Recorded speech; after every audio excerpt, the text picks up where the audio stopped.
Hello and welcome to my channel. I am Zodiac Bandit, and today we have some potential spoilers for Campaign 3, and I just talked about all the campaigns in general, so spoilers all around. So if you don't want to hear any spoilers or potential spoilers that could spoil anything in the future, because this is a theory video, and if it comes true, it's a spoiler, right? So if you don't want spoilers, click off the video, and if you do, let's continue. So with the spoiler warning out of the way, we can now move on to the main portion of this video. Now, in episode 84, we saw the incredibly vital spell known as Sending is now working once again, but only on Ruidus. Okay. Guidance. Thank you.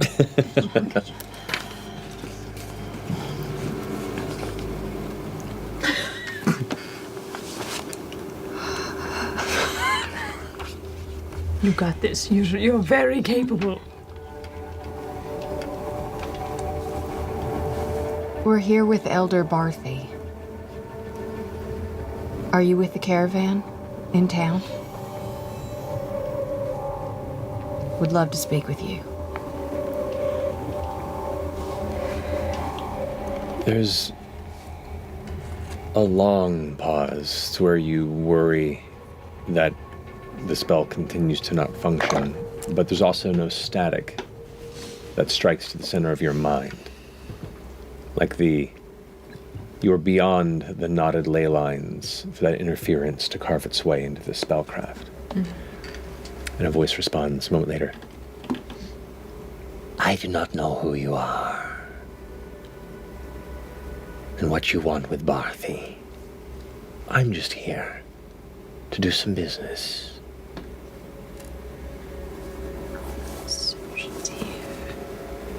Yeah. Now this got me wondering about other spells that were blocked previously when on Exandria and if they work now on Ruidus, mainly Revivify. However, two things unfortunately got in the way of this. One, Sending actually had a chance to work. There was a percentage die or a D100 die that would be rolled every time they asked to use the Sending spell. And if it worked, it would go through. I think we only saw this once. But if it didn't work, they would just hear static and potentially take damage the further away from the percentage they needed for it to work. So that wasn't a thing for Revivify. As far as we're aware, Revivify was just gone. And the other thing that unfortunately got in the way of this whole idea and this video was potentially thrown in the can was Revivify and Sending aren't even the same magic type. For a lot of the time, I was believing that all Divination was sort of blocked off. But Sending is evocation, not Divination. Now, a lot of people might get it confused that Sending might be Divination because the main people we see using it throughout Critical Role anyway is clerics. Most of the time we just see clerics using it.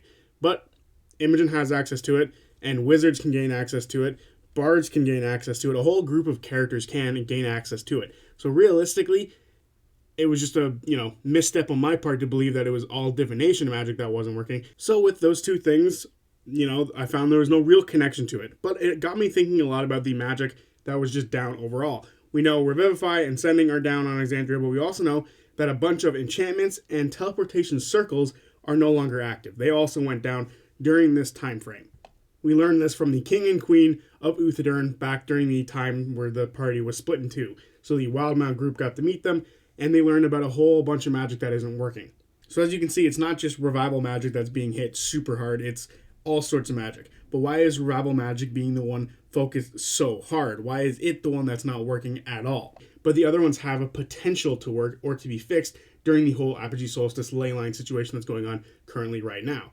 And this got me thinking, why in the hell are the gods even hiding in the first place?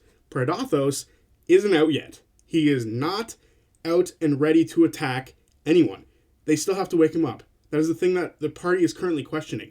Why haven't they woke him up yet?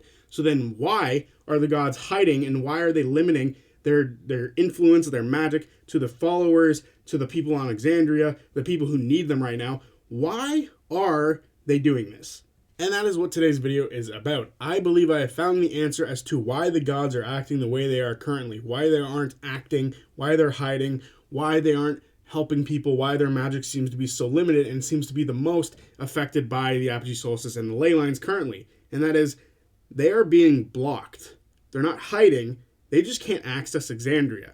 So what do I mean they are blocked? Now, I want you all to think back to the lattice work surrounding Ruidus. Back when we first looked at it through the telescope with the special lens that allowed us to see the lattice work surrounding it. It was very similar to the lattice work that is described in the divine gate that blocks gods from reaching the material plane.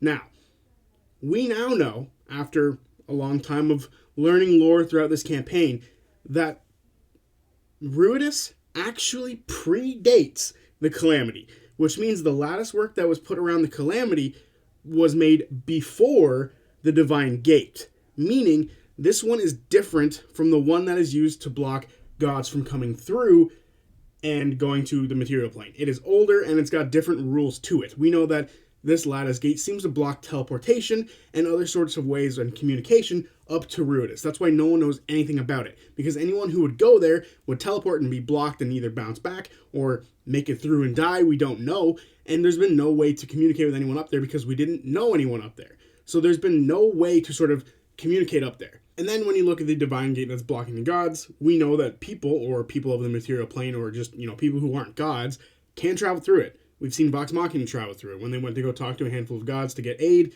to fight Vecna. So we are aware that we can teleport through the divine gate that was created by the gods after the Calamity, but the divine gate that surrounds Ruidus that was created before the Calamity is not one that you can teleport through. So here's where the theory comes in. Whatever Ludinus did when activating the Malleus Key and creating the Bloody Bridge, he also moved the lattice gate from Ruidus on to Exandria. And this is why the gods are now blocked, because now not only is there a divine gate near them, blocking them from going to the material plane, there's also a lattice gate surrounding the material plane itself, double timing the sort of blockage that was on them, because not only did this lattice gate prevent people from teleporting to Ruidus, it also prevented Predathos from being able to escape it. It was a prison. So, we now know that this divine gate that was surrounding Ruidus blocks teleportation and gods, and now the other end also blocks gods. So where there was once like holes in the other end of the divine gate so that the gods can still put their influence through, they have now been mostly covered up by the other end of the divine gate that was on Ruidus, that is now on Exandria, and that is now preventing them almost completely from being able to put any of their magic forward. Now, of course, it doesn't stop it altogether, otherwise certain characters would be absolutely worthless, like FCG wouldn't be able to use any magic if this were to completely be blocked off.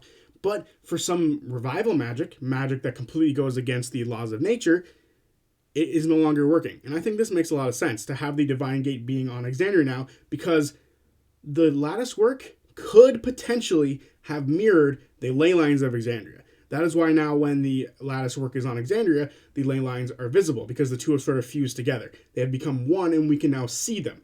And I believe this makes a lot of sense. It explains why the gods are acting the way they are. They aren't giving magic to everyone, but only giving their divinity to the people who can help them the most. That's why they're reaching out to people like FCG, Diana, these people who are strong enough to actually do something and make a difference, as opposed to just wasting whatever divinity they can put through to continuously help those all over the place. That's why regular people aren't receiving, when they're praying, they're not receiving answers. They're just not getting anything, because that would be a waste of the god's energy, or what little energy they can pass through these two divine gates that are now blocking the way. But this doesn't only just answer why the gods are acting the way they are. It's also answering why people are joining the Ruby Vanguard, because all of their gods who they've been sort of praying to throughout all of these years of their lives are no longer answering them.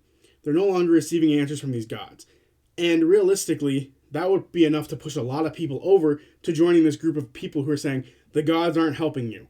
Come with us, we can help you, the gods won't help you. And it makes sense to why a lot of people would join the Ruby Vanguard. And think about it, if the gods could reach the people right now, it would be massively beneficial for them to do so. Because as of right now, there's a group of people calling into question their power, their strength, their willingness to help people.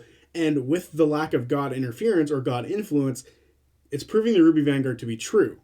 And I think that if the gods were capable of actually reaching out to all of their followers in Exandria, they would right now. But they physically can't because of the two divine gates that are now blocking the material plane. It was one thing for Ruidus to be surrounded because there was no one on Ruidus to really worry about. But now Exandria, the plane in which most people are, and most of their followers are, it's kind of difficult for them to have, positive influence because it's blocked. Like I said, there's only tiny, tiny holes now that are left open for them to be able to flood their power through, and they're giving it to their champions, the people who can make the biggest difference. I think this theory I would be shocked if this theory isn't true. So let me know what you think down below. Do you think that it makes more sense for the gods to be blocked by something, or are they truly just that selfish and they aren't using their magic because they are afraid of Predathos being released at any time, even though he's still sealed up? So realistically, to me, I think there's just more evidence to support they're being blocked by something, but I want to know what you think down below. So I will see you guys on Friday for the episode 86 recap of Campaign 3,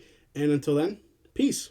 Wait, before you go, this is Editor Zodiac, who is now editing the video, and there's a couple times throughout this video where I say divination, and when I say that, I mean like God-given magic. I don't mean like the type of magic that it is. There is one instance where I say divination, as in the type of divination magic or the type of magic, but that is the only time I mean it that way. When I say divination after that, in any point in the video, I typically am referring to like God-given magic, like the Traveler giving Jester magic. That is God-given magic, not divination magic. So I just wanted to put that out there before the video ended, that I meant to say God-given magic a handful of times, not divination magic. So hopefully that clears it up.